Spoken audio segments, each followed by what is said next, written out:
آپ دیکھ رہے ہیں programme citizen crime control Chaudhry Muhammad Hanif کے ساتھ۔ اعوذ باللہ من الشیطان الرجیم، بسم اللہ الرحمن الرحیم۔ ناظرین، آپ دیکھ رہے ہیں پروگرام سٹیزن کرائم کنٹرول میں ہوں چودھری محمد حنیف۔ ناظرین،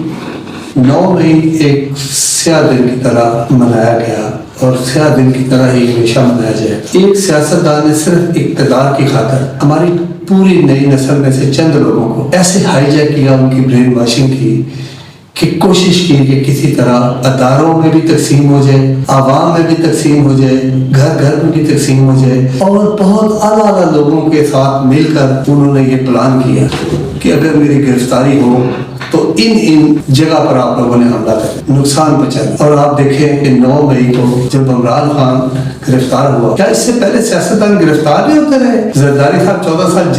جیل میں رہے، نواز شریف کو ان کی بیٹی کے ساتھ جیل میں رکھا گیا، اس سے پہلے وزیر اعظم جو تھے، اس سے پہلے وزیر اعلیٰ تھے، کیا یہ لوگ جیلوں میں نہیں رہے؟ تو میں یہ سمجھتا ہوں، پہلے بھی اپنے پروگرام میں یہ کہتا رہا ہوں کہ سیاسی آدمی کو سیاست کرنی چاہیے، اور اگر وہ سیاست کے بھنٹ چڑھ کر جیل جاتا ہے اور واپس آتا ہے تو اس کا قلب بلند ہوتا ہے۔ تو یہ کون سی سیاست ہے کہ کبھی اس کو بچپن میں پکڑنے گئے تھے تو یہ دیواریں پھلان گیا تھا، اب اس کو پکڑنے گئے تو اس نے پیٹرول پر اور آرمی والوں پر، رینجر پر، پولیس پر پیٹرول بم پھینکنے شروع کر دیے۔ پھر اس نے ایک پروگرام اپنی کال کی، بڑی یہ کالیں کرتا ہے، پھر میں کال دے دوں گا، پھر میں کال دے دوں گا، پھر میرے سے سنبھالا نہیں جائے گا، پھر میرے سے سنبھالا نہیں جائے گا۔ اس کا مطلب اس کے دماغ میں تو پھر یہ بات ہے نا، اس کے دماغ میں، دل میں یہ بات تو تھی عمران خان کے، پھر میرے ساتھ لوگ ہیں جو دہشت گرد ہیں، جو تنصیبات پہ بھی حملہ کر دیں گے اور جو جناب آرمی میں بھی بغاوت پیدا کر دیں گے، تو استغفر اللہ میرے منہ میں خاک، ایسا تو کبھی ممکن ہی نہیں ہو سکتا۔ پاکستان کی عوام جو ہے وہ اپنے اداروں کے ساتھ، اور پھر دیکھا کہ عمران خان کے ساتھ جو لوگ تھے،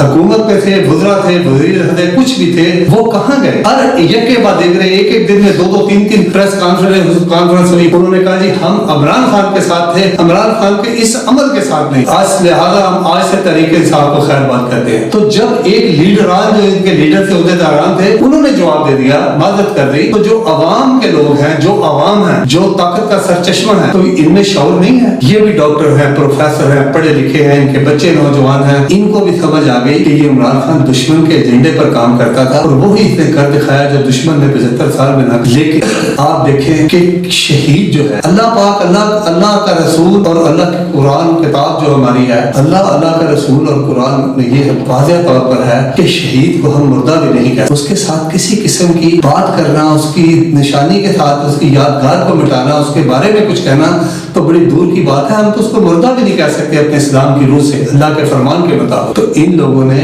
ان شہداء کی، جن کی وجہ سے آج ہم آزاد ہیں، جن کی وجہ سے ہم لوگ بالکل آزادی کا سانس لے رہے ہیں، اور جو ہمارا فخر ہے، ہمارے سر کا تاج ہے، کہتے ہیں شہید کی جو موت ہے وہی قوم کی حیات ہے، تو جو شہید ہوئے ہیں ان کی جو شہادت ہے اس وجہ سے ہماری سب لوگوں کی حیات ہے۔ یہ کیوں بھول گئے سارے کے سارے لوگ؟ تو بات یہ ہے، نہ تو عوام ٹوٹ کے، نہ یہ کوئی ایسا طریقہ کار کیا کہ عوام ٹوٹ پڑی ہو اور ایسا ہو گیا ہو۔ فوج میں بغاوت میں کچھ لوگ جو آرمی کے ریٹائر افسر تھے، جو اس کو پش کرتے تھے، ان لوگوں کو بھی بات سمجھ آ گئی کہ یہ غیر ملکی ایجنڈے پہ کام کرتا ہے۔ اور 25 تاریخ کو ہمارے چیف آف آرمی اسٹاف جو ہیں، اللہ پاک ان کی بہت زیادہ زندگی دے، کہتا یہ تھا کہ بڑوں کو قانون کے نیچے لاؤ، لہذا چیف آف آرمی اسٹاف صاحب نے تمام بڑوں کو قانون کے نیچے لائے ہیں۔ انہوں نے کہا کہ بالکل کلیئر واضح کیا کہ ملٹری کوڈ جو ہے، یہ لوگوں کو غلط فہمی، لوگوں کو یہ نہیں پتا۔ لوگ کیوں اس بات کو بھول جاتے ہیں کہ جب ملٹری بنی تھی، جب فوج پاکستان بنی تھی، تو ملٹری کوڈ بھی اس وقت بنے تھے۔ جو ملٹری کا ٹرائل ہے، جو ملٹری میں لوگ کرتے ہیں، جو کورٹ مارشل ہوتا ہے، جن کو سزائیں ہوتی ہیں، ان کو ملٹری کوڈ کی طرف سے ہی سزا ہوتی ہے۔ تو یہ کوئی آج تو اعلان نہیں ہوا، آج تو وزیر اعظم صاحب نے یہ کہا ہے کہ جو تنصیبات، جو ملٹری افواج پاکستان کی تنصیبات پہ جنہوں نے حملہ کیا ہے، ان کا ٹرائل جو ہے وہ ملٹری کورٹ میں چلے گا، اور جن لوگوں نے